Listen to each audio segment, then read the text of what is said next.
Something's off. I can feel it. She's speaking less, laughing less. Those eyes, usually so sparkling, now seem to harbor secrets. I start to snoop, subtly at first. Her phone, always locked. Her overtime at work, a bit too frequent. And the way she leaps for her phone the moment a message pings. It's driving me crazy. I remember the early days, how we used to share everything. Our phones were an open book, our lives an open diary. But now, there's a divide. A chasm that's widened silently, stealthily. I start to wonder what changed. When did the laughter start to fade and the silences grow longer? One night, I hear her whispering on the phone. The soft murmurs seep through the thin walls of our apartment. I strain to listen, but the words are muffled, elusive. The next morning, I ask casually about her call. She brushes it off, says it was a colleague about a project, but there's a flicker in her eye, a brief hesitation that wasn't there before. I start to pay more attention, piecing together the small changes. The new perfume, the extra care she takes with her appearance. The late nights at the office, when I can't quite reach her on the phone.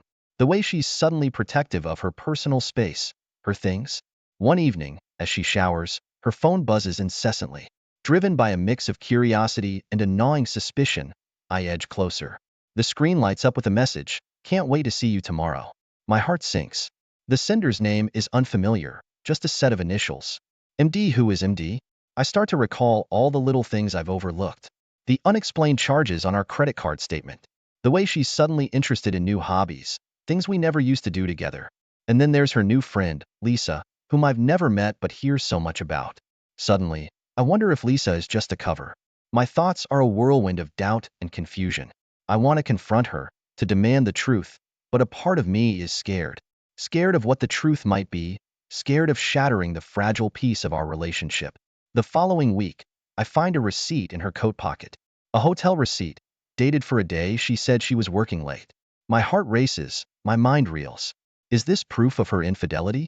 Or is there another explanation? One that I'm too blinded by jealousy to see? I decide to confront her, to lay it all out. But every time I try, I falter. The words die in my throat, the fear of losing her overpowering my need for the truth. As the days pass, the atmosphere in our apartment grows heavier, laden with unspoken accusations and silent pleadings. We're like two actors in a tragic play, each aware of the other's unspoken lines, yet too afraid to deviate from the script. I know I need to find the courage to confront this growing chasm between us. But for now, I'm trapped in a limbo of suspicion and fear, caught in the deceptive calm of our little apartment, where every smile seems forced and every word feels laden with hidden meanings. I've turned into a full-blown amateur detective. I'm jotting down her hours of absence, tracking her calls. One evening, I overhear her laughing on the phone, a laugh I haven't heard for months. My heart tightens. I embark on a slightly crazy plan. I decide to follow her. One Friday evening, I see her get into a car that's not ours. I tail them from a distance. They head to a chic, little restaurant. My blood boils. As I sit in my car, watching her laughing and chatting with this stranger, I feel a mix of anger and disbelief. Who is this person? How long has this been going on? I'm torn between storming into the restaurant and confronting them or sitting back and gathering more evidence. In the end, I choose the latter, my mind racing with 1,000 questions. The following days, my life becomes a blur of shadowing and suspicion. I download a tracking app on her phone while she's asleep. It feels wrong, but my need to know the truth overshadows my guilt. Now, I can see her movements, every place she visits. I'm like a man possessed, constantly checking the app, trying to piece together her secret life. I also start listening in on her conversations, trying to pick up any clue, any mention of this mysterious man. Most of the time, I come up empty, but the fragments I do catch only fuel my suspicion further. One day, I find a piece of paper with a phone number scribbled on it, tucked away in her purse. I wrestle with myself over what to do. Finally, curiosity wins. I dial the number, my heart pounding in my chest. A man answers, his voice unfamiliar. I hang up without saying a word, but now I have a lead. I start researching the number, diving into the depths of social media and online directories. After hours of digging, I find a connection. The number belongs to a man named David, who works in the same industry as Clara. A quick look through his social media profiles reveals pictures of him at various events, sometimes with Clara in the background. The puzzle pieces start to fit together. I confront her again, this time with more evidence. She brushes it off, saying David is just a colleague, a friend. But her eyes don't meet mine, and her voice lacks conviction. My life has turned into a cycle of surveillance and suspicion. I'm tracking her every move, analyzing every word she says. I'm no longer living. I'm just observing, waiting for the undeniable proof that will either set my heart at ease or break it completely. One night, I follow her to a bar where she meets David. They seem close, too close for just colleagues.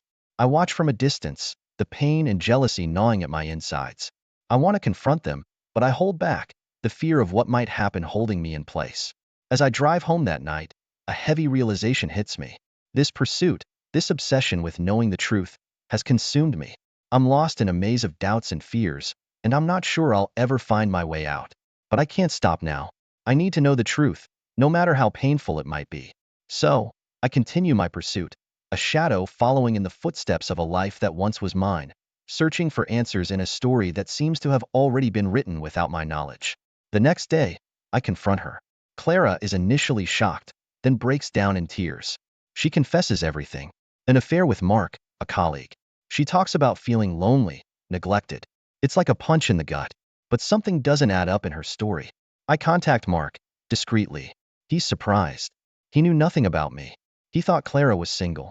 We exchange information, and suddenly, everything makes sense.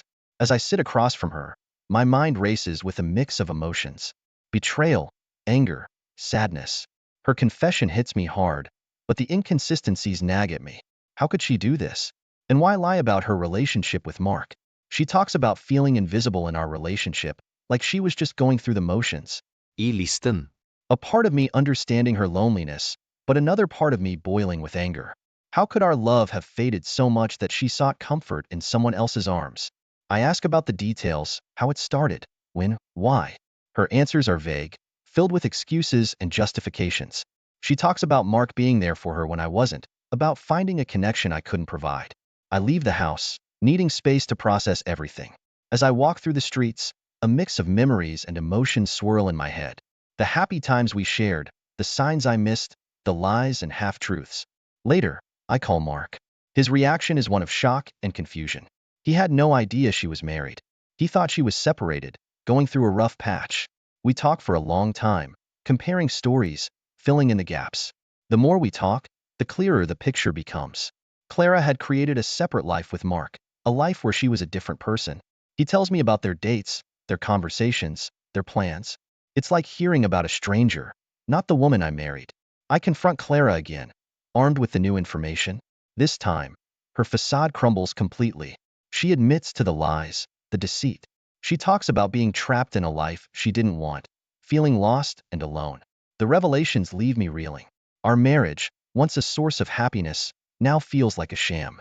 The trust we built over years, shattered in a matter of days.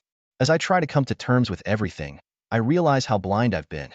I was so caught up in my own life, my own world, that I failed to see her struggles, her unhappiness. The confrontation ends with more questions than answers. Clara's confession has opened a Pandora's box of doubts and uncertainties. Where do we go from here? Can our marriage be saved? Do I even want to save it? I spend the night awake, thinking about the past, the present, the future. The woman I thought I knew, the woman I loved, now feels like a stranger. And I'm left wondering if we ever really knew each other at all. As the first light of dawn breaks through the window, I realize that this is just the beginning.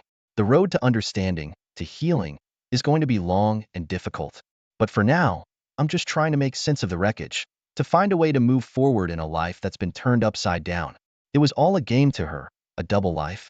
Mark and I, we decide to set a trap. We arrange to meet all three of us at a cafe. Clara arrives, confident, until she sees Mark and me, side by side. Her eyes widen in shock. She tries to explain, to lie again, but it's over. Mark leaves her on the spot. Me, I'm left there, devastated, but relieved to know the truth. I watch as Clara's face transforms from confidence to confusion, then to fear. It's like watching a mask fall off, revealing the true person underneath. She stammers, trying to come up with an explanation, an excuse, anything. But her words fall flat, her lies transparent. Mark is furious. He feels betrayed, used. He thought he had found something real with Clara, only to discover it was all based on lies. He confronts her, his anger palpable. Clara tries to reach out to him, to salvage what they had, but Mark's done. He walks away without looking back. I'm left sitting there, a mix of emotions churning inside me. Part of me wants to scream at her, to lash out for all the pain she's caused. But another part of me is just tired, drained from the weeks of suspicion and heartache. Clara turns to me, tears in her eyes, begging for forgiveness. She talks about making a mistake, about being confused. But her words sound hollow, rehearsed. It's like I'm seeing her for the first time, and I realize that the woman I married, the woman I loved, is gone. I feel a sense of closure, a bitter relief. The truth is out, the lies exposed. But it's a hollow victory. My marriage, my love, my trust, it's all been shattered. As I walk away from the cafe, the reality of what happened hits me. I'm alone, starting over. The future is uncertain, a blank canvas. The pain of betrayal still stings, but there's also a sense of freedom, of possibilities. I spend the next few days in a daze, trying to process everything. Friends and family reach out, offering support and comfort. But it's a journey I need to take on my own, to find who I am outside of my marriage, outside of the lies. I start to pick up the pieces of my life, to rebuild. I focus on work, on hobbies, on reconnecting with old friends. It's not easy, but each day brings a little more clarity, a little more strength. The experience has changed me. I'm more cautious, more guarded. But I also feel wiser, stronger. I've faced one of my greatest fears and survived. As I look back on the past few months, I realize that this was a necessary journey. I had to face the truth, no matter how painful, to find my way back to myself. And so, I move forward, not with bitterness or regret, but with hope and determination. Life is unpredictable, messy, sometimes painful, but it's also full of new beginnings, new opportunities. The final chapter of my marriage to Clara has closed, but a new chapter in my life is just beginning. It's a chapter filled with unknowns, but I'm ready to face them head on, to embrace whatever comes my way. Clara lost a lot. Mark no longer wants to see her. As for me, I file for divorce. She leaves our apartment with her secrets and lies. I am alone, but I feel stronger, ready to face a new chapter in my life. The end is bitter, but it brings me a strange peace. The shadows of doubt have cleared, leaving a new, clear horizon. As I sit in the now empty apartment, the silence is both haunting and soothing. The walls, once filled with laughter and love, now echo with the remnants of a broken relationship. But in this emptiness, I find a sense of liberation, a blank slate to start anew. I think about Clara, about all the years we spent together. The memories are a mix of happiness and pain, a reminder of what was and what could have been. I wonder if she regrets her actions, if she ever truly loved me. But these questions no longer hold power over me. I've accepted that some answers may never come, and that's okay. The divorce proceedings are straightforward, yet emotionally taxing. Each signature, each legal document, is a step away from my old life and a step toward something new. It's a process of letting go, of closing a chapter that I thought would last a lifetime. As the days turn into weeks, I find myself rediscovering who I am. I pick up old hobbies that I had set aside, find joy in simple pleasures. I reconnect with friends, some of whom I hadn't spoken to since Clara and I got together. They welcome me back with open arms, offering support and a listening ear. Work becomes a refuge, a place to focus my energy and thoughts. I throw myself into projects, find satisfaction in accomplishments. It's a welcome distraction, a way to rebuild my confidence and sense of self. I also start to explore new interests, stepping out of my comfort zone. I join a hiking group, discover a love for the outdoors that I never knew I had. Each hike, each summit, feels like a metaphor for my life. A journey with ups and downs, but with breathtaking views along the way. Dating is the furthest thing from my mind, but I find myself enjoying the company of others. There's no pressure, no expectations, just the simple pleasure of human connection. I realize that I'm not ready for another relationship, not yet. But it's comforting to know that when I am, there's a whole world of possibilities out there. One evening, as I watch the sunset from my balcony, I reflect on the past months. The pain, the betrayal, the growth. It's been a journey of self-discovery, of healing. I've learned that life is unpredictable, that people can surprise you in both good and bad ways. But I've also learned that I'm resilient, that I can face challenges and come out stronger on the other side. I think about Clara, hope that she finds whatever it is she's looking for. There's no bitterness, no anger, just a wish for her to find happiness, even if it's not with me. As the sky turns from orange to purple, I feel a sense of peace wash over me. The future is uncertain, full of unknowns. but I'm ready to embrace it, to see where life takes me. I've closed the chapter on Clara, on us.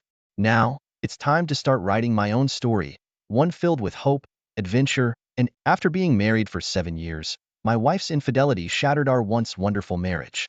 I'm a 40-year-old man, while my wife is a 41-year-old woman. Throughout our relationship, she had been an incredible source of tranquility, always knowing how to keep me content and happy. However, my struggle with anger management posed significant challenges in the early stages of our marriage. During our outings to bars or restaurants, I would often react aggressively if I perceived someone staring at my wife, resorting to physical altercations.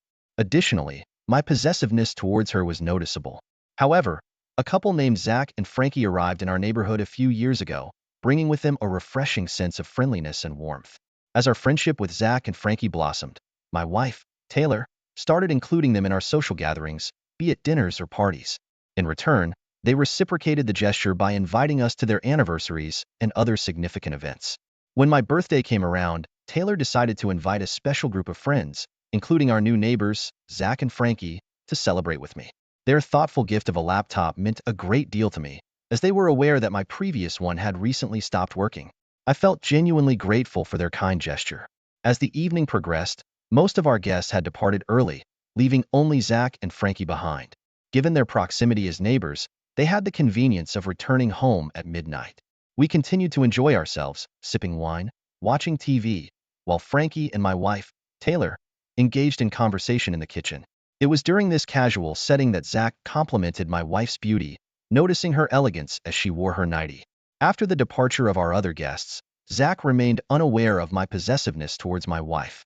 When I confronted him about his earlier comment, he naively reiterated that my wife was exceptionally attractive and expressed a wish to have met her during his single days. His response ignited a powerful surge of anger within me, escalating rapidly into fury. Without hesitation, I lashed out and struck him in the face, swiftly ejecting him from my house. As blood trickled down Zach's face, the severity of the situation became apparent to Taylor and Frankie, leaving them deeply terrified. Despite my previous friendly demeanor towards Zach, when someone crossed a certain boundary, I found it impossible to restrain myself. Following that incident, Zach and Frankie ceased visiting our home and were explicitly prohibited from doing so in the future. Several months following that incident, Zach and Frankie made the decision to relocate from the area. I experienced a sense of relief as their departure meant I would no longer have to endure their presence, which had proven challenging for me. Recognizing the impact my anger had on my wife, Taylor, who possessed an exceptional level of calmness and sensitivity, she took the proactive step of accompanying me to therapy. This was an effort to address and manage my anger issues with the ultimate goal of fostering a healthier dynamic within our relationship. I deeply appreciated my wife's unwavering support and her commitment to prioritizing my mental well-being over simply giving up on our relationship. In ordinary circumstances, I behaved like any normal individual without displaying anger. However, my protected instincts flared up whenever someone attempted to harass or mistreat my wife. Taylor comprehended that she had the freedom to dress as she pleased, as I had never imposed restrictions on her choice of clothing, and she recognized that my anger stemmed from a place of love, an intense desire to safeguard her from harm. This understanding and empathy between us helped strengthen our bond. My wife was ecstatic to witness the positive impact of my therapy sessions, observing that I was making significant progress and had successfully curbed my outbursts of anger in public. A few months down the line, we received delightful news. Taylor's sister, Katie, was engaged, and her wedding was scheduled to take place in a mere 2 months. The news filled us with immense joy, igniting our excitement as we eagerly embarked on wedding preparations, engaging in daily shopping outings to ensure everything was perfect for the upcoming celebration. Taylor had selected a lovely pink dress for herself and expressed her desire to don a matching pink coat. However, personally, I preferred not to appear overly whimsical or wear such colors, as they didn't resonate with my personal style for male attire. Instead, I opted for a white suit that felt more aligned with my preferences. As the wedding plans unfolded, Taylor's parents kindly requested our presence in their city 2 weeks prior to the big day, inviting us to participate in the preparations alongside them. Filled with anticipation and a desire to savor every moment of the upcoming wedding, we eagerly packed our belongings and embarked on a journey to Taylor's mother's house. Arriving 2 weeks prior to the joyous occasion, the sheer delight of having the entire family gathered under one roof created an atmosphere brimming with happiness and excitement. As we collectively prepared for the wedding, Immersing ourselves in the various arrangements, we also found time to practice our dance moves and meticulously plan our heartfelt speeches, aiming to make the celebration truly memorable. As the wedding day approached, Taylor's relatives had gathered to celebrate the joyous occasion. Among them was Felix, an experienced event planner who had taken charge of organizing every aspect of the wedding. Due to his meticulous approach, Felix constantly sought Taylor's input, ensuring her preferences were considered in every decision made. While Felix's dedication to incorporating Taylor's opinions pleased her, it unintentionally left Katie, the bride, feeling upset. Katie felt overshadowed as Felix continued to consult Taylor regarding the card design, cake flavor, stage size, color scheme, menu selection, and more, even though it was Katie's special day. The situation grew increasingly exasperating for everyone involved, particularly Katie, as Felix seemed to rely solely on Taylor's opinion, proclaiming that nothing would proceed without her approval. Complicating matters further was the fact that Taylor had a long-standing friendship with Katie, leading Katie to consider finding a replacement for Felix. However, due to the constraints of time and the complexities involved in securing a new planner at the last minute, Katie reluctantly had to accept the situation and tolerate Felix's overpowering involvement in the wedding preparations. Katie's behavior towards everyone became increasingly bothersome as the wedding preparations intensified. When I approached her to seek her input on our dance moves, she responded with a sharp and dismissive tone, claiming to be too busy to assist. Not only did she hurl insults at those around her, but she also attributed her conduct to the stress of wedding planning, rather than offering an apology for her actions. Despite her attitude, I chose to tolerate her behavior, understanding that family support was crucial during such demanding preparations. I rationalized that these challenges were not uncommon in the midst of wedding arrangements and believed in maintaining solidarity within our family. Felix had arranged to take Taylor and Katie to select flowers for the wedding, and when Taylor invited me to join them, Katie abruptly expressed that she didn't require any additional assistance in making decisions for her special day. Although I felt a surge of frustration towards Katie, I viewed her as my younger sister and reminded myself of the importance of family support. Consequently, I decided to step back and encourage them to proceed without me, expressing that I had no desire to accompany them at that moment. Despite being aware that, as a man, my suit wouldn't overshadow the bride on her special day, Katie voiced her discontent with my white suit. She expressed a preference for no one else wearing white at her wedding. However, Taylor, being the calming influence she always was, reassured me and suggested we go shopping for a new suit at the last minute. Together, we embarked on a shopping expedition, ultimately selecting a black suit that aligned with Katie's wishes. On the day of the wedding, Taylor looked stunning in her pink dress while I donned a black coat. To my surprise, I noticed Felix wearing the exact same coat as mine. Curiosity prompted me to compliment him, remarking on our matching attire. It was then that Felix revealed that Taylor had actually gifted him the coat. In that moment, a pang of jealousy surged within me due to my possessiveness towards my wife. However, understanding that Felix held a close familial bond with Taylor as her cousin and childhood friend, I chose to set aside my feelings and dismissed any lingering sense of envy. The wedding day arrived, but unfortunately, Katie's mood was overshadowed by her constant tantrums and discontentment with various aspects of the event. Her behavior left everyone around her perplexed and concerned. My in-laws attributed her outbursts to the stress associated with wedding preparations, empathizing with her apparent struggle to cope. One particular issue arose when Katie discovered that the cake, which had been arranged by Felix based on Taylor's input, was a blueberry flavor instead of the vanilla cake she desired. This discrepancy led Katie to tears, further exacerbating the tense atmosphere. The family dynamics had become increasingly chaotic, with everyone seemingly making a mountain out of a molehill. While I understood Katie's perspective, her incessant shouting and sopping began to dampen my own spirits. In an attempt to preserve my own mood, I decided to distance myself from the bride and sought solace in the reception room. There, I engaged in enjoyable conversations with the guests, immersing myself in the joyous atmosphere. It was during one such interaction that someone inquired about Taylor's whereabouts. As their questions about Taylor arose, it dawned on me that we had yet to finish our photo shoot and had yet to rehearse our speeches. Motivated by this realization, I set out to locate Taylor. My mother-in-law informed me that she was currently in the bridal room as Katie had stepped outside. With a sense of purpose, I made my way towards the bridal room to find Taylor and discuss the remaining tasks that needed our attention. She informed me that Taylor was inside the bridal room, taking a moment to freshen up her makeup. A wave of relief washed over me, knowing that Katie's presence was absent from the room. Keen on finding Taylor and avoiding any further encounters with Katie's challenging behavior, I made my way to the dressing room. However, upon entering, I was taken aback and horrified by the sight before me. Taylor and Felix were engrossed in an intimate embrace, exchanging passionate kisses without acknowledging my presence or offering any explanation. Shocked and angered by what I witnessed, I quickly took out my phone and began recording a video as evidence. Fueled by a surge of intense emotions, I unleashed my frustration by delivering a punch to Felix's face. The commotion caught the attention of my mother-in-law, who rushed over to the dressing room upon hearing my raised voice. She was taken aback and startled to discover the unexpected situation involving Taylor and Felix. Soon after, my father-in-law arrived to help mediate and settle the dispute that had unfolded before them. Despite their pleas for me to lower my voice and avoid spoiling their daughter's wedding, I found myself unable to control my anger. Taylor, visibly upset, was in tears, caught in the midst of this tumultuous situation.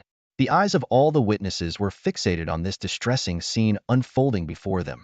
In the midst of the chaos, my mother-in-law expressed her belief that Katie didn't deserve such turmoil on her wedding day. However, I couldn't help but question whether I deserved this profound betrayal. It appeared that my mother-in-law's concern was primarily directed towards her spoiled daughters, leaving me feeling unsupported and hurt. In the face of the tumultuous situation, my mother-in-law chose not to address Taylor's actions or reprimand her. Instead, she directed her criticism towards me for causing a disturbance on Katie's wedding day.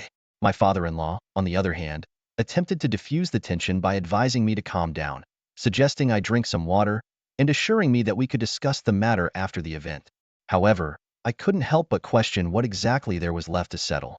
The revelation of my wife's betrayal had shattered our relationship, and I felt no inclination to endure any further challenges or turmoil from them. As their true colors became evident through their criticism and defense of their cheating daughter, I gained a deeper understanding of their character. Fueled by a mix of anger and frustration, I made my way to the podium and requested a microphone for my speech. With determination, I began to expose the betrayal I had witnessed in the dressing room, presenting the gathered audience with the evidence I had captured. The revelation brought Katie to tears, but rather than sympathize, I sternly instructed her to remain silent. In my speech, I went on to describe how their entire family embodied entitlement and a spoiled nature, shedding light on the underlying dynamics that had contributed to the current situation. I caused quite a stir with my words, leaving people utterly shocked. The revelation of having a romantic involvement with one's cousin, betraying a spouse, and sabotaging one's sister's wedding was truly abhorrent. Being deeply religious, my in-laws found it incredibly challenging to bear the weight of this humiliation. The room was filled with tears as some guests began to depart, unable to handle the situation any longer. At that moment, Katie couldn't contain her emotions any longer and acted out. She approached Taylor and delivered a resounding slap. Felix had already left the event before this happened. Once I exposed my wife's actions, I decided to leave their ill-fated wedding reception. Feeling the need to distance myself from the situation, I made my way back to my city. An update on the situation. I have initiated divorce proceedings and presented my wife with the necessary papers. Despite this, she continues to plead with me to reconcile as her parents hold her responsible for tarnishing their esteemed reputation. Following the wedding day, Taylor and Katie's relationship came to an abrupt end due to Katie's perception that Taylor had ruined her momentous occasion. Felix seemed to have disappeared without a trace, as no one had heard from him since that day. My wife, in an attempt to justify her actions, argues that Katie's behavior on the wedding day caused her immense stress and led to her grievous error. However, such stress does not excuse acts of adultery. I have no desire to welcome this dysfunctional family back into my life, as I simply cannot tolerate their presence any longer. Thank you for listening to the story to the end, and if you like it, please support us with a like as well as subscribe to our channel. Write in the comments. It was a typical Wednesday evening when I returned home from work. The day had been long, and all I wanted was to kick back and relax with Sarah, my wife of 7 years. As I approached the front door, I heard hushed whispers coming from inside. The sound was barely audible, like secrets shared in the dead of night. My heart raced as I cautiously entered the house. The living room light was dim, casting eerie shadows on the walls. The soft murmurs grew louder as I moved closer, making me feel like an intruder in my own home. Dread settled in the pit of my stomach. The sight that greeted me in the living room stopped me in my tracks. There, on our cozy sofa, sat Sarah. But she wasn't alone. A man I had never seen before was locked in a passionate embrace with her. Their lips were inches apart, their eyes locked in a desperate longing. Time seemed to stand still as I took in the scene, my mind struggling to process what I was witnessing.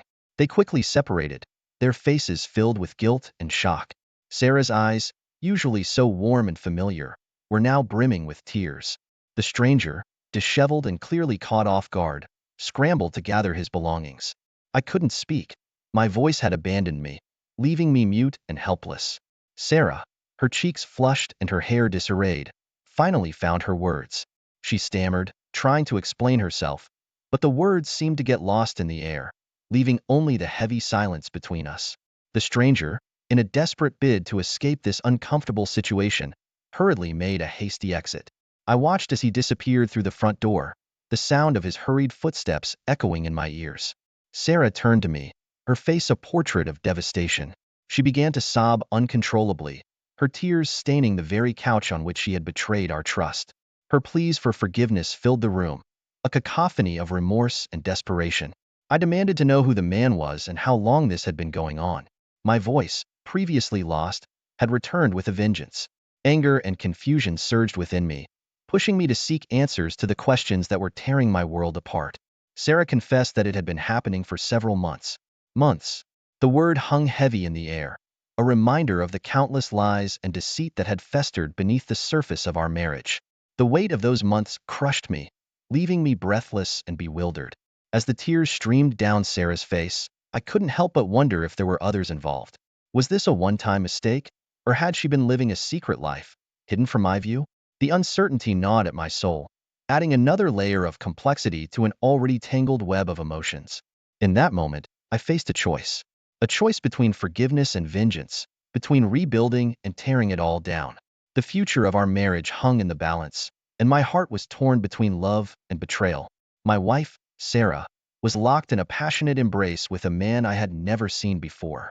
My keys hit the table with a clatter as I stood there, frozen. It was like a scene out of a movie, one I never expected to play out in my own living room. They quickly separated, their faces filled with guilt and shock. Sarah's cheeks flushed crimson, her eyes darting around the room as if searching for an escape route. The stranger, disheveled and clearly caught off guard, mumbled something unintelligible and began gathering his scattered belongings. I couldn't believe what I was seeing. My heart pounded in my chest like a jackhammer, and a million thoughts raced through my mind. Who was this guy? And what the hell was he doing here with my wife? Sarah's eyes welled up with tears as she stammered to explain herself. Her voice quivered, barely audible over the ringing in my ears. I can explain, she managed to choke out, but her words hung in the air, heavy with the weight of betrayal. The stranger, in a desperate bid to escape this uncomfortable situation, hurriedly made a hasty exit. I watched him, my anger boiling just beneath the surface. He slinked out the door, and I knew that this was far from over. Turning my gaze back to Sarah, my voice trembled with a mixture of anger and sadness. Explain. Explain what, Sarah? I demanded, my hands balled into fists at my sides. Who is he, and how long has this been going on? Tears streamed down Sarah's face as she struggled to find the right words. It's complicated, she whispered, her voice barely audible. Please, just let me explain. I felt a tumultuous mix of emotions, anger, betrayal, confusion. My mind raced as I tried to make sense of it all. The room felt suffocating, the air heavy with tension. Sarah's explanations were a jumbled mess of half-truths and excuses. She spoke of loneliness, of feeling neglected, but her words couldn't justify what I had just witnessed. The man's presence in our home was a stark reminder that our marriage was far from perfect. As the minutes ticked by, Sarah's tears continued to fall, and my anger began to ebb, replaced by a deep sadness. It was clear that we were both victims of our own failures, our own inability to communicate and connect. But in that moment, with the stranger's presence still lingering in the air, forgiveness seemed like an impossible choice. Our marriage had been shaken to its core, and the path forward was uncertain. Hey there, if you're enjoying this content, please consider giving it a thumbs up and hitting that subscribe button below. Your support helps us create more great videos like this one. Don't forget to also click the notification bell so you never miss an update from us. Thanks for watching. Sarah began to sob uncontrollably, her tears falling like a torrential rain.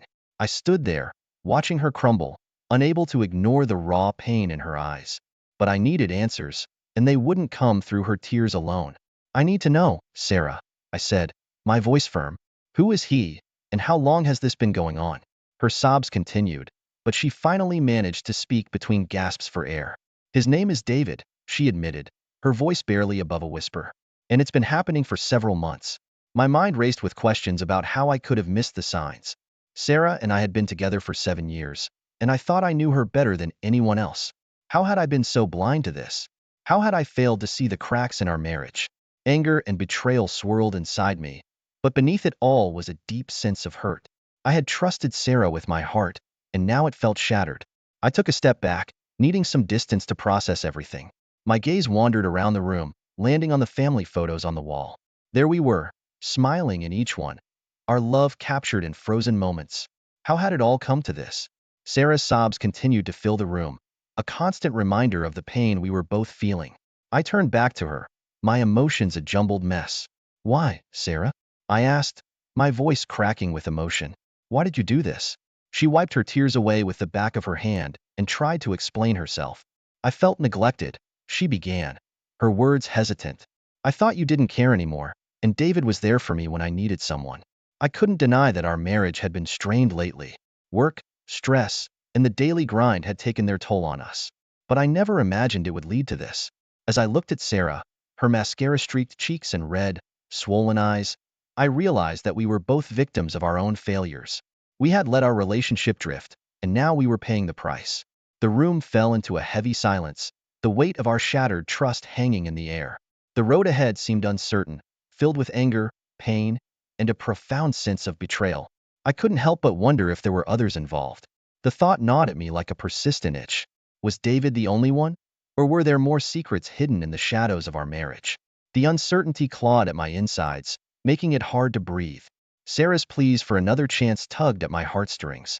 As she stood there, her tear-stained face filled with regret, I couldn't help but remember the years of love and laughter we had shared.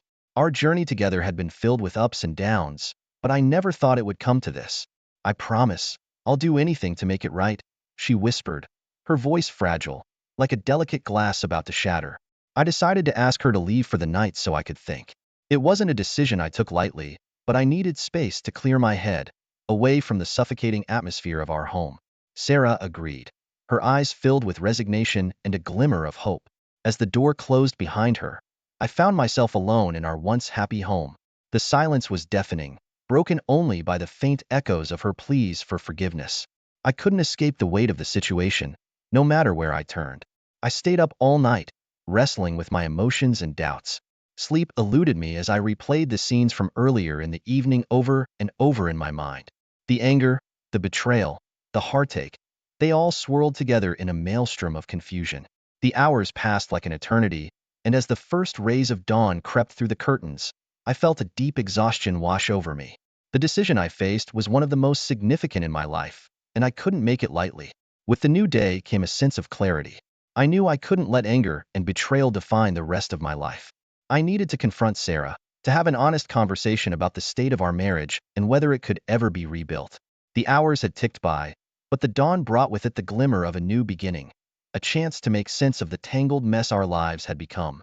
It wouldn't be easy, but it was time to face the truth, no matter how painful it might be. The next morning, I couldn't shake off the heaviness in my chest. The sun pierced through the curtains, reminding me that life had to go on, even if it was in disarray. I knew I couldn't simply ignore what had happened the night before. It was time to face the truth, no matter how painful it might be. I began to investigate further, driven by a need for answers. It felt like a detective's job, a role I had never expected to play in my own life. I searched for evidence of her infidelity, my heart pounding with each discovery.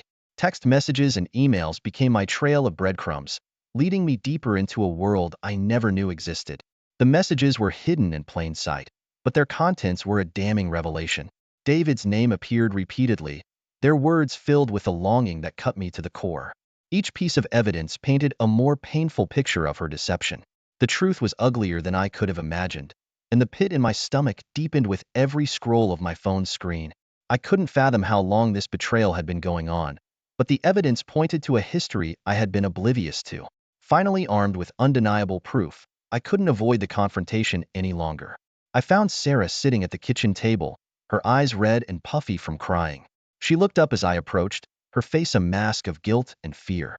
I laid the evidence in front of her, each message and email a painful reminder of her betrayal. Her eyes welled up with fresh tears as she realized there was no denying it any longer. Why, Sarah?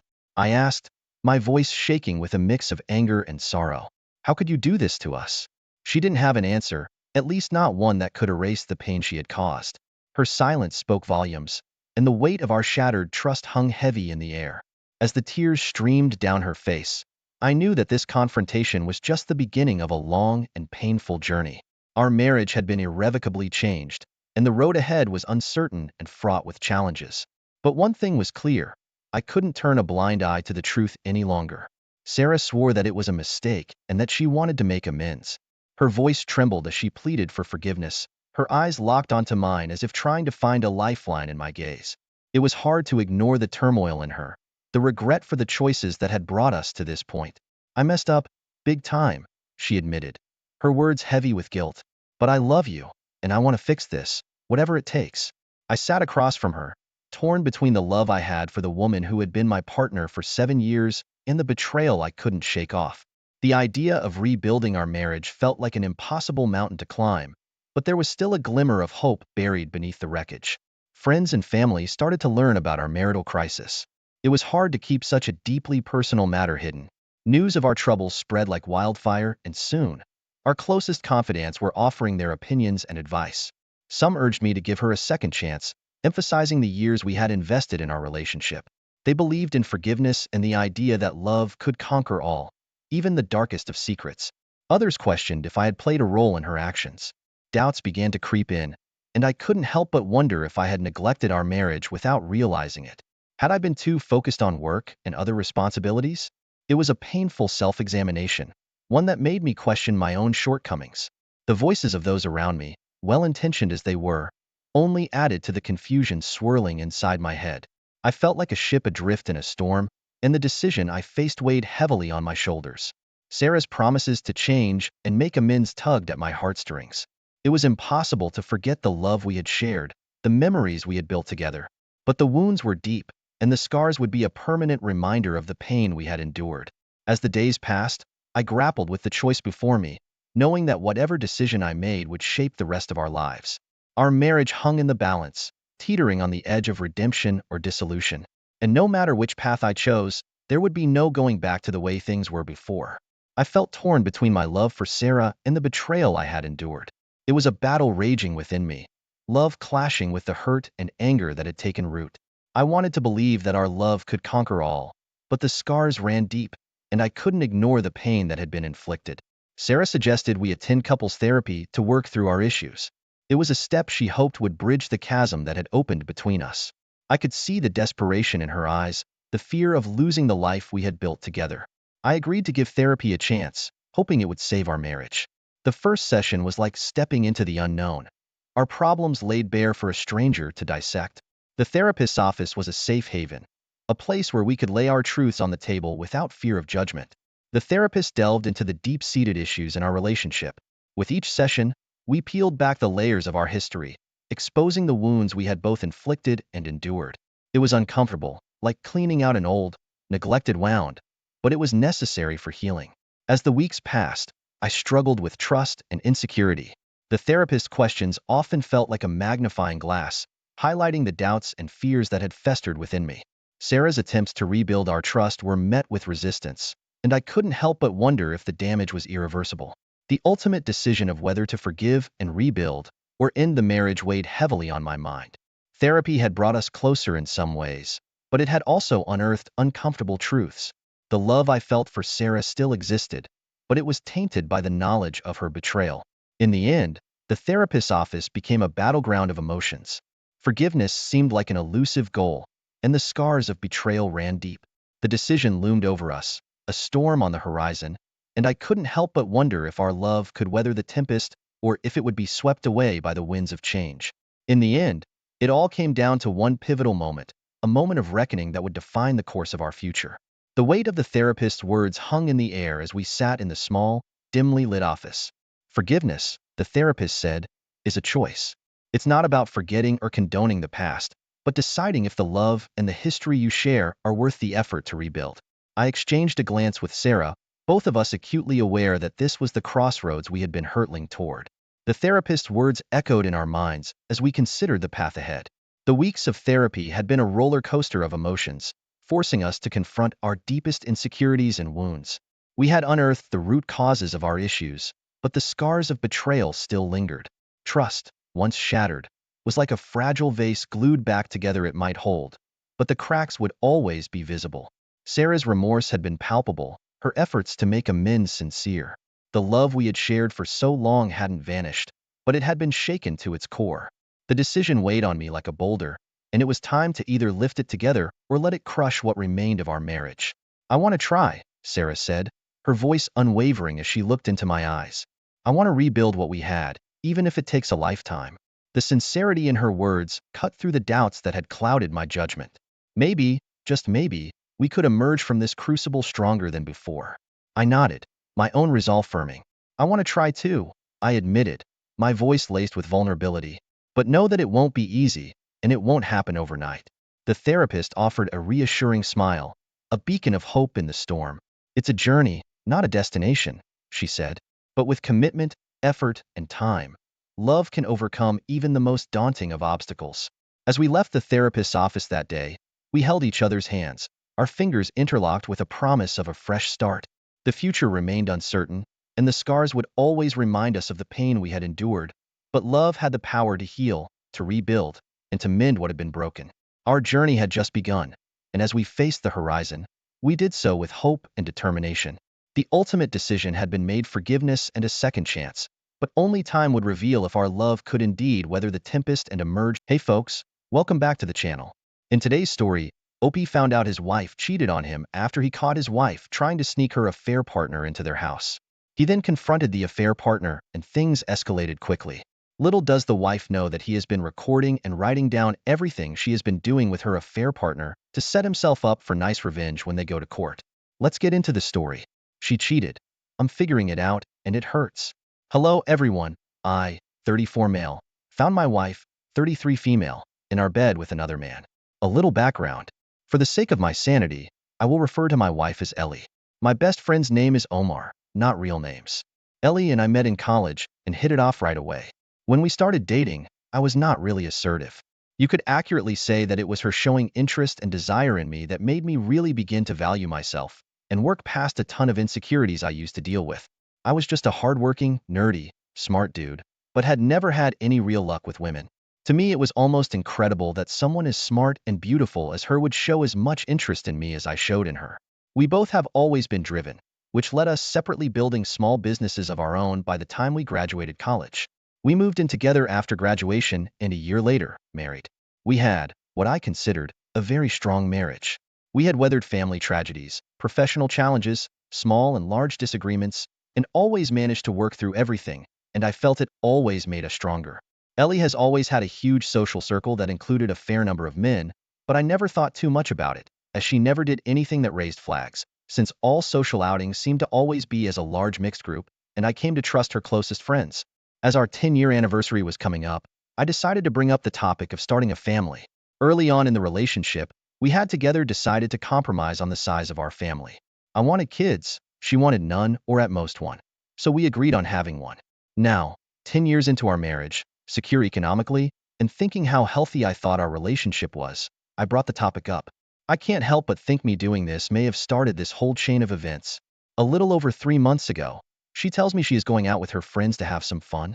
She basically told me she needed to unwind, as she was getting stressed about me asking about having kids again. That night, she comes back at 4 a.m. Starting with that day, our bedroom goes completely dead. In our relationship, Ellie has always initiated as much as me. In fact, on average, I would say more often than me, and for rare periods when we were dealing with traveling, I can't think of us ever going more than 5 days without some form of intimacy. She starts going out more, guarding her phone, avoiding me. All this, stuff I had never seen from her before. After about 3 to 4 weeks of this, I talk to Omar, my best friend, and he points me to Reddit, and I start reading. Eventually, I decide I need to do something about this, as it's beginning to put me in a bad mood. I don't just want to trust her, I like to trust my wife, I need to trust her. Well, needless to say, I get my hands on her phone and check her calls and texts, feeling like a complete monster violating her privacy. Turns out that one of the people new to our social circle is an old high school flame from before we were together. The more I dug, the more I found. I think the fact I'd always trusted her completely made her complacent about hiding the affair better. I found out that during that party a month before he had attended, and they spent all night catching up and ended up kissing, not even really hiding it from her whole group of friends and then conveniently going to the bathroom at the same time. Up to this point, all I had felt has been this giant pit of anxiety in my stomach, a part of me trying to hold on to the image of the woman I thought I had married, a kind of self-delusion. But the anger and sadness start getting overwhelming, made worse by the fact that she seems oblivious to my sudden indifference. She didn't notice. I had stopped making romantic gestures. I felt like I was breaking inside. Finally, a month ago, I decided to catch them in the act and I tell Ellie I'm going to visit my cousin for the weekend. He lives 3 hours away, but instead I go stay with Omar, who has been helping me record and copy everything. I waited and sure enough, she brought him to our house to our bed. I snuck in the house and made my way to our room, and the sounds left no doubts. They were so into it, they didn't notice me standing there at the door recording them with my phone. I literally felt something in me break, like something in my soul snapped so hard I could hear it. My veins went ice cold and something like a 10-ton anvil had been dropped on my chest. I couldn't breathe. I went numb. The next part one can only tell you what Omar says happened because I only remember parts of the next few minutes. According to Omar, who I had brought as a witness, apparently I walked up to them, pulled that guy off of the bed and Omar pulled me off of him. I remember Omar holding me down on the ground. After that, there was the normal hysterics of being caught. I went no contact for 5 weeks and began working with a lawyer preparing for the worst.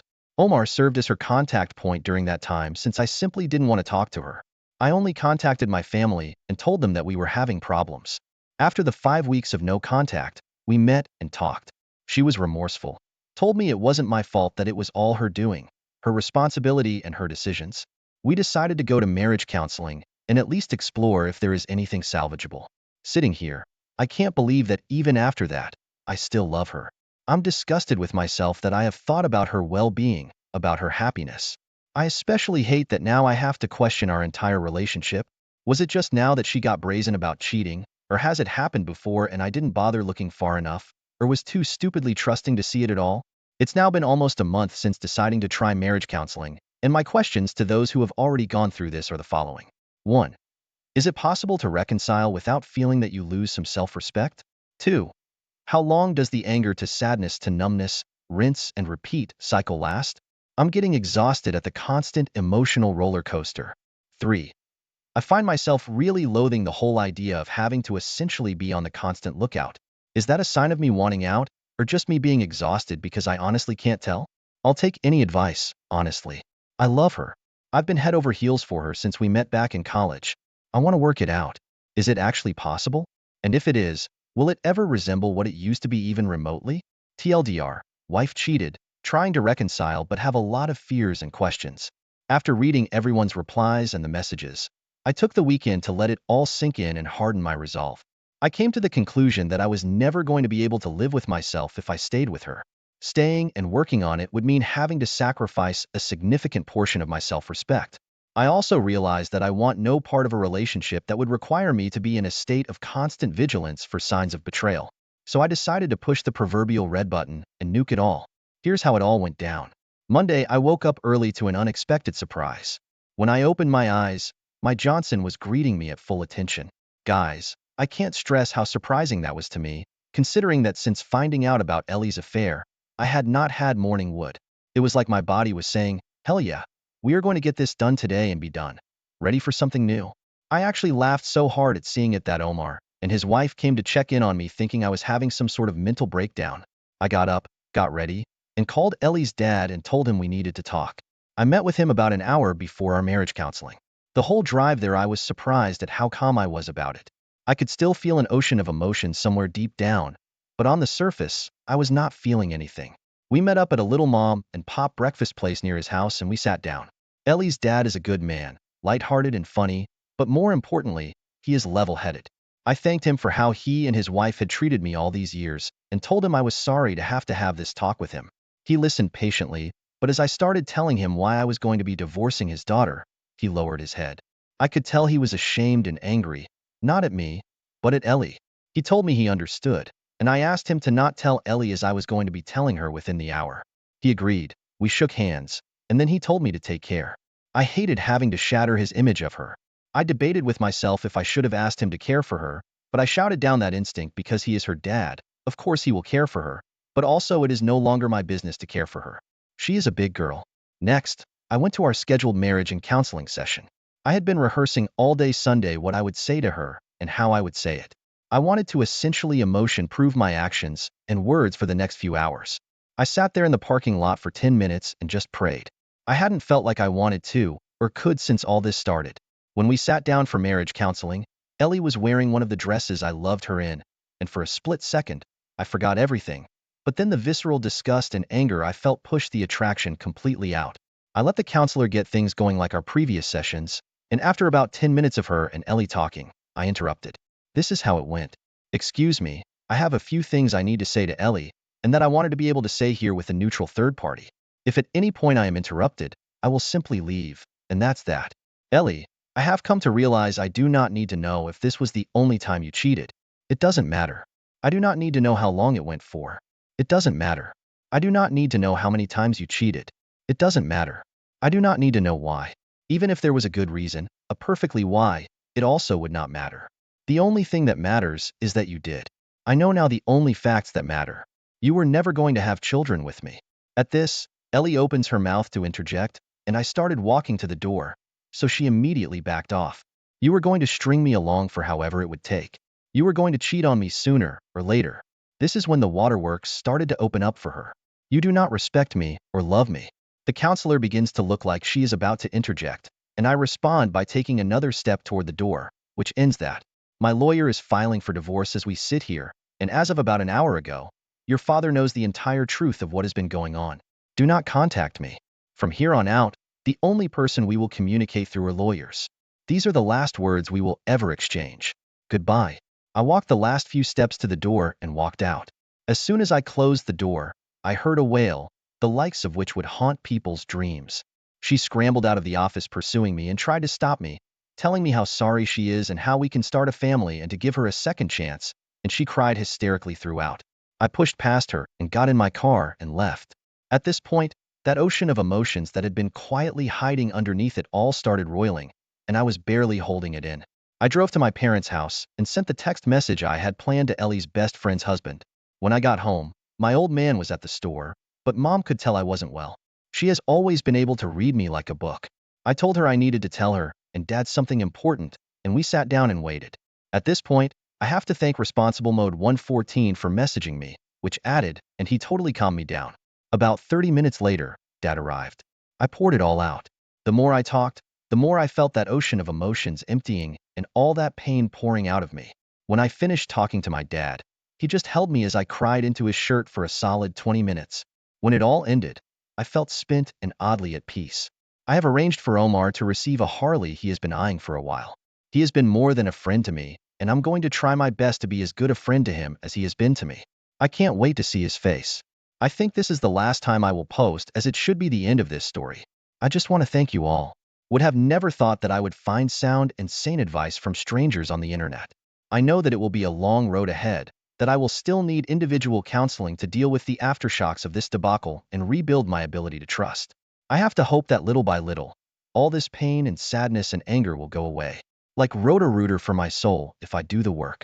Now begins the rest of my life, and I can honestly say I am looking forward to it. Wow, OP, the way you handled the situation was outstanding. Kudos to you. You dropped the bomb right in the middle of your counseling session with her, which is even more epic. The good thing is that now the worst days are behind you, and from here on out, it will get better. As you mentioned, your wife simply wanted her cake and to eat it too, which explains why she came crying and chasing after you like a lost puppy after you told her your intentions. Best of luck to you in the future, OP. Let's see what the comments had to say about this situation. ArmorTeak227 said, "My dude, you handled yourself like a boss and with class and self-control, and not only confronting her at marriage counseling, but taking the initiative and holding her accountable not only to her cheating, but that she no longer would hostage your heart and soul. And in the very place where many in your position as a man the narrative would spin in her favor, you took control not only from your ex but the therapist as well. This was your true therapy. You took the steps in reclaiming your life back. I couldn't be more proud, my man. I know it hurts right now because taking down that wall when crumbling is draining, but you will survive this. You will rebuild to be something new, stronger, more powerful, and I guarantee you this is the moment where your life begins again. Congrats to you, man. It might not feel like a victory, but you have just laid the gauntlet down for a better world than yourself, brick by brick. All this time I was sure that our marriage was strong and reliable. I was ready to do everything to make our life happy and full of love. But one day I discovered that my wife was only using me as a means to her own ends. She had cheated on me, and it was not the first time. I realized that all along she had her own plan, and I was just a puppet in her hands. But I wasn't going to stay idle, and decided to get back at her for her betrayal.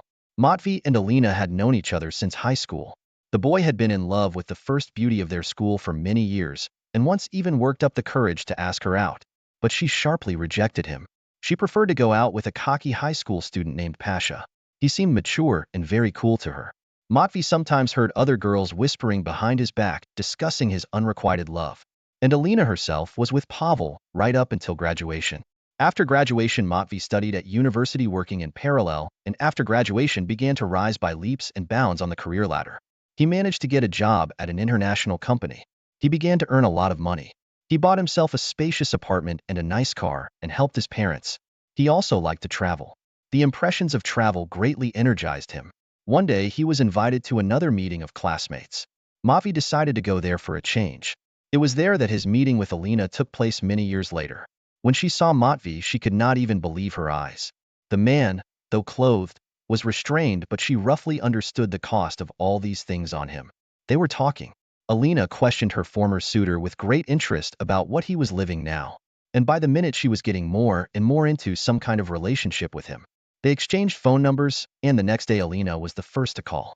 Now after all these years, she herself made a date with Matvey. Over all these years, he had not lost his warm feelings for Alina. And although in the past she had rejected him and dated someone else, none of that mattered. Now they met as adults. And Matvey was glad that Alina was finally interested in him herself.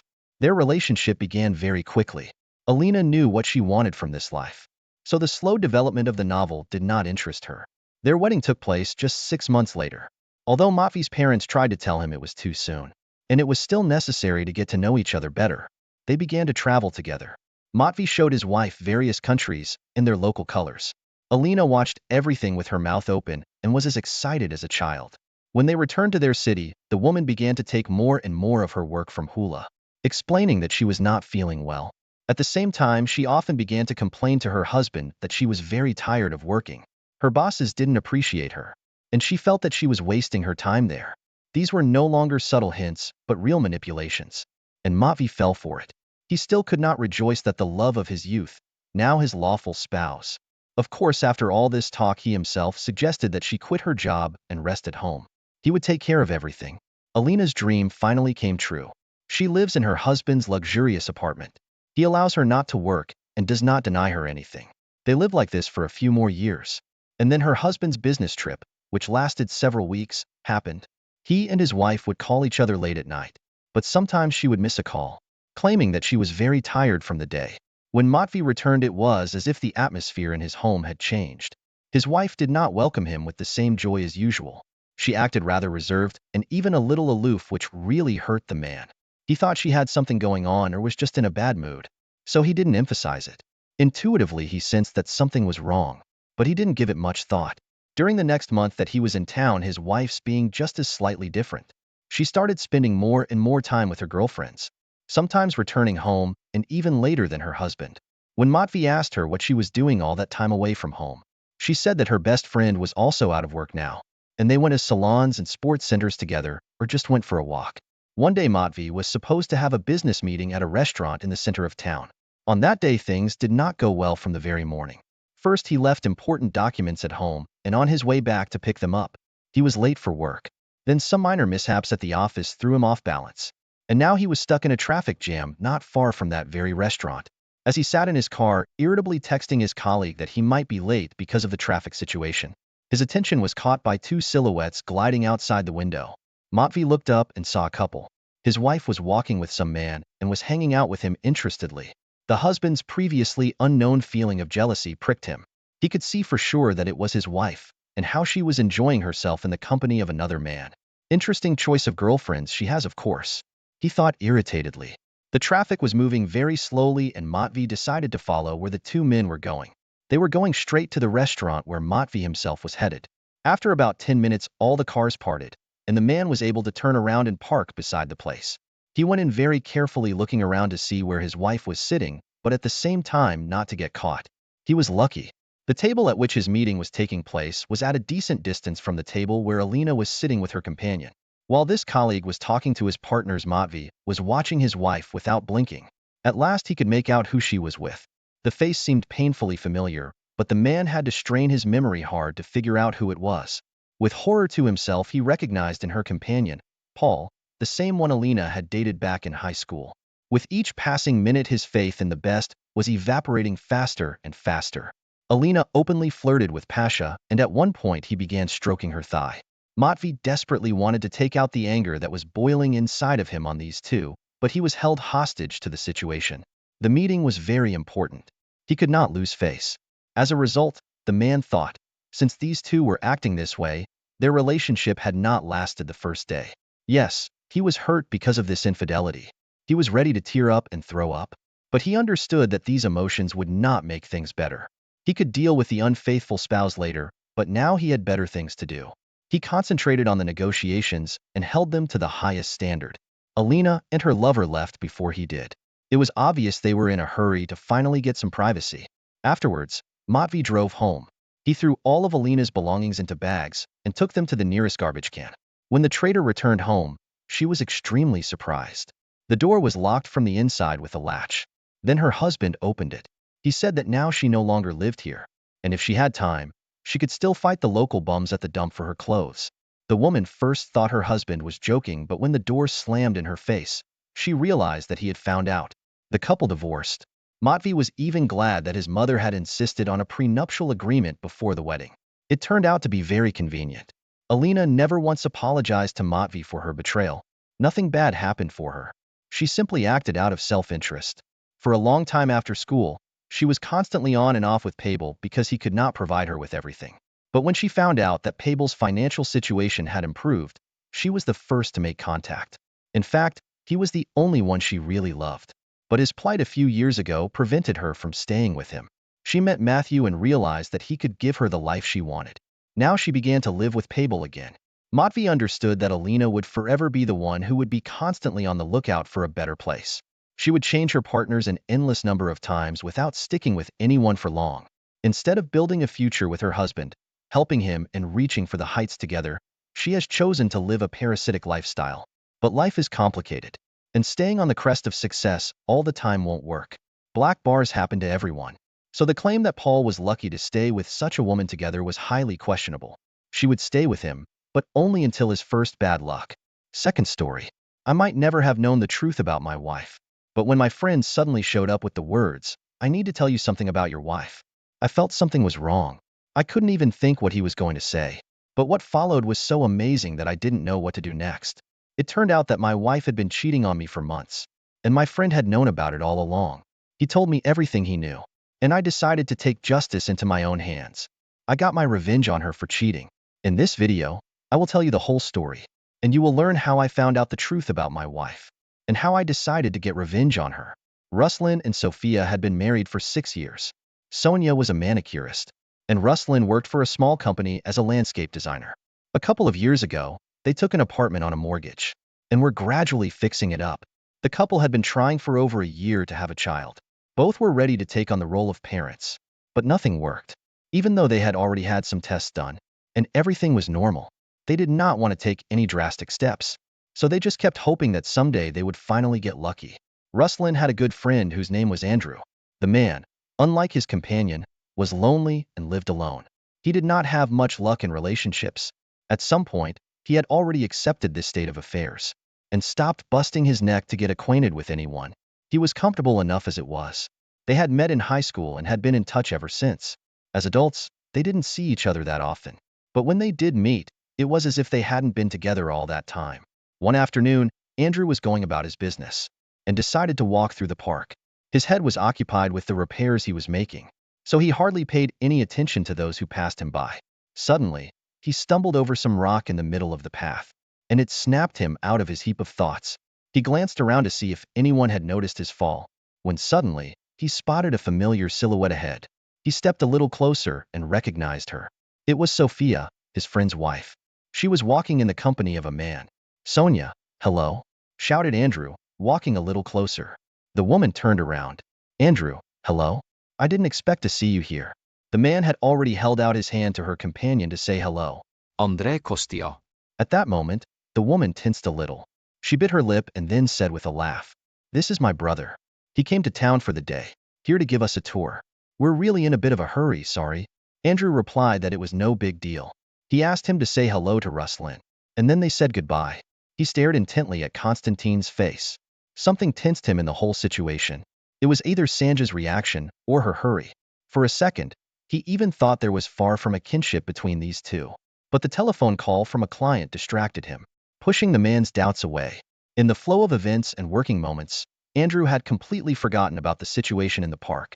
He was not even surprised at the absence of a call from Ruslan. Usually, if he said hello to him through his acquaintances, he considered it his duty to call and meet him. But the friend did not show up until a few months later. One evening, Ruslan dialed his comrade and informed him in a joyful voice that soon he would finally become a father. You know, nothing much had happened before that. And here is the real news, and I decided to share it with you. Andrew sincerely congratulated his friend. He knew how long he and his wife had come to this. At the end of the year, in the winter, Ruslan even invited him to the maternity hospital to be discharged. Afterward, they sat together for a while and celebrated. Later, there was a lull. The couple fully immersed themselves in taking care of the baby. The world began to revolve around him. From time to time, they would write to each other. But for the most part, Ruslan was immersed in his work to provide his family with everything they needed. They had not seen each other for over a year. And one day on his day off, Andrew was passing through the neighborhood where his comrade lived. He had to pick up an order at the pickup point, which was in their house. And by happy coincidence, he met Ruslan in the street. He was strolling along with the stroller. Andre shouted at him, and he gestured for him to keep his voice down. The child dozed off. It turned out that his wife had sent him for a walk with his son and wanted to relax and unwind. The friends were talking. Andrew looked at the little boy and asked if he could tell what the child looked like. He looked more like his mother. He didn't take anything from me as if he didn't like it, apparently. He made a joke. My friend did not appreciate the joke. He suddenly remembered seeing his wife with some stranger whom she introduced as her brother. And this was not long before the news of the pregnancy. I'm sorry, don't take this the wrong way, but have you ever considered that the baby might not be yours? Andre asked seriously. Ruslan looked at him like he was crazy. He laughed and asked why he suddenly thought so. A friend snapped and decided to tell him that he had seen his wife with someone in the park at the time. After that, Ruslan was not so cheerful anymore. Well, hello. She certainly didn't tell me from you. She didn't say that she saw you at all. And your brother? Kostya, you say? She doesn't have any brothers, and I don't remember any cousins. He said thoughtfully. And she certainly did not tell me that any of her relatives visited her at that time. This news shook Ruslan. He still felt euphoric that he finally had his heir. Besides, he had always found that he and his wife had a good relationship, but now doubts about his wife's faithfulness had settled in his mind. Yes, and at a time when they were ready to give up, and she suddenly became pregnant. At that time, Ruslan thought it was a miracle, but now everything was covered with a shroud of doubt. He thanked his friend for telling him about the incident, even though it was so much later. That night, he had waited for his wife's return more anxiously than ever before. He knew there was a serious talk to be had. As he waited for her, sitting in complete silence in the kitchen, he went over in his head all the suspicious things that he might in the past have simply turned a blind eye to. When their next attempt to have a baby failed, he felt at one point as if his wife had grown cold to the idea altogether. She didn't say she'd changed her mind, but you could feel it in the look on her face. Then there was even some coldness between them. But Ruslan put it down to hormonal background. The man decided to call his mother-in-law and find out from the source whether there was a certain Constantine among his wife's brothers after all. He veiled this strange question by saying that a certain man came to their house when Sonia was away and introduced himself as her brother. Our fears had already been confirmed. There was no such man among her cousins or even third cousins. When the man hung up, Sonia had just returned home. After she had checked on the baby, the man decided to start a conversation. He began from afar, mentioning Kostya, who had recently dropped in on her as if to visit. Ruslan decided not to specify the degree of their relationship and just watched her reaction. Sonia did not make eye contact. She constantly looked away. When the man's name came up, it was as if she tensed up. But she tried not to show it. Do you know him, dear? Her husband asked in a calm tone. Yes, he's a former colleague. And what did he want? Pronounced Sonia. He wanted to see his child. The husband decided to go along with the provocation. Sonia went dramatically pale and didn't blink for a couple of seconds. She opened and closed her mouth like a fish on dry land. Ruslan decided to squeeze her. So he's right, isn't he? You didn't cheat with him, did you? It seems time to do a paternity test. His words thundered to his wife. Then she tried to pull herself together. I've been agonizing for hours to give you a son, and you're doing this to me. She howled. Well, if it really is my baby, what do you have to worry about? Her husband said calmly. The expression on the woman's face was as if she were ready to burst with anger. Forgetting about the sleeping baby, she started yelling at her husband for trying to avoid responsibility for the baby like a coward. She threatened that now she would go to her mother and Ruslan would never see her again. Then she tearfully began packing her belongings. The expertise made it clear that the baby was not Ruslan after all. After that, he and Sonia scandalously divorced. The man was both angry and depressed by this news. He had already managed to get used to the role of the father, attached to this little lump of happiness. All this time, Andra had been by Ruslan's side and supported him in this difficult period. Sonia went to her parents. By then, she had long been out of touch with her lover. But now, feeling vulnerable, she tried to resume communication with him. But Kostya himself was not eager to do so. He already had his own family and he did not care about Sonia. So, in an attempt to deceive her husband, the woman lost her own game. Such is the story. Share in the comments what you think about this situation and the